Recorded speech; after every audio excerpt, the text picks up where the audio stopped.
Magandang umaga po. Ako ay walang maisip na lutuin ngayon, kaya naisipan kong mag-java rice na lang muna kami at siomai. Meron nga pala akong siomai na nabili, ayan, mga 100 plus lang yan.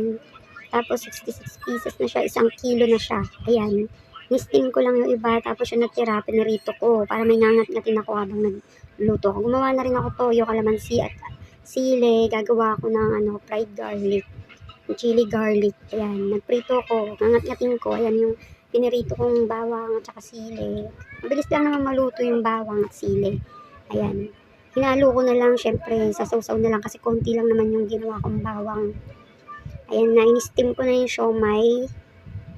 Yan, steam lang siya muna kasi mas masarap, feeling ko mas masarap muna yung steam. At bet ko rin yung steam kaysa sa fried.